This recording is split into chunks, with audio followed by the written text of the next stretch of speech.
Office পাড়ায় ভয়াবহ অগ্নিকাণ্ড, প্রবল ধোঁয়ায় ঢেকেছে এলাকা।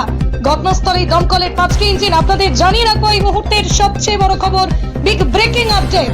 অফিস পাড়ায় ভয়াবহ অগ্নিকাণ্ড, প্রবল ধোঁয়ায় ঢেকেছে এলাকা। ঘটনাস্থলে দমকলের 5টি ইঞ্জিন। ফের অগ্নিকাণ্ড কলকাতায় লালবাজারের কাছে একটি গাড়ির যন্ত্রাংশের গোডাউনে আগুন লেগেছে বলে খবর। গোডাউনের একতলায় আগুন লেগেছে, ধোঁয়ায় ঢেকেছে গোটা এলাকা।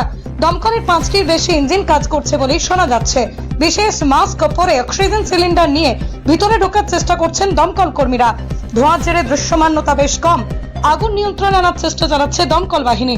গোডাউনে মজুদ রয়েছে প্রচুর জিনিস। দমকল কর্মীদের অনুমান ভিতরে কোনো কেমিক্যাল রয়েছে, তার ফলে আগুন নিয়ন্ত্রণে আনা মুশকিল হচ্ছে। দমকল কর্মীদের রীতিমতো বেগ পেতে হচ্ছে কাজ করার ক্ষেত্রে, কারণ প্রচন্ড ধোঁয়ায় ঢেকেছে সমস্ত এলাকা।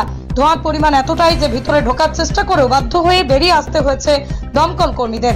কেমিক্যালের ঝাঁঝালো গন্ধের জেরে চোখ মুখ জ্বলছে দমকল কর্মীদের। শ্বাসকষ্টের ধোঁয়ার জেরে বারবার চোখে মুখে জল দিচ্ছেন দমকল কর্মীরা।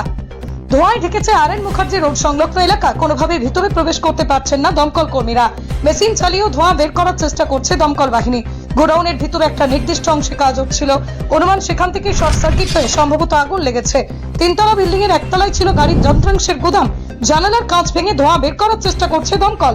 বিল্ডিং থেকে ইতিমধ্যেই সবাইকে নিরাপদে বের করে আনা হয়েছে বলেই জানা গিয়েছে।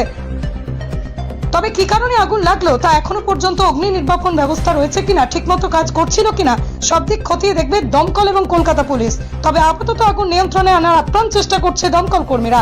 এত পরিমাণ বেশি ধোঁয়া রয়েছে এই এলাকায় যে ভিতরে প্রবেশ করা যাচ্ছে না একেবারেই। আশপাশের বাড়ির বিদ্যুৎ সংযোগ বিচ্ছিন্ন করা হয়েছে, ব্যস্ত রাস্তা বন্ধ রাখা হয়েছে। এক প্রকার বাধ্য হয়ে চলছে, বাইরে থেকে জল দেওয়া আনা হয়েছে অনেক ল্যাডার। অনুমান করা হচ্ছে একটি এসি মেশিন থেকে শর্ট সার্কিট হয়ে সম্ভবত আগুন লেগেছে। ওই এসি মেশিন অর্থাৎ আগুনের উৎসের খোঁজ চালাচ্ছেন দমকল কর্মীরা। বিল্ডিং এর একতলায় দ্রুত আগুন ছড়িয়ে পড়ে। স্বল্প পরিসরে সিঁড়ি দিয়ে নেমে আসেন ভিতরে থাকা লোকজন। আশপাশের বাড়িগুলি খালি করে দেওয়া হয়েছে।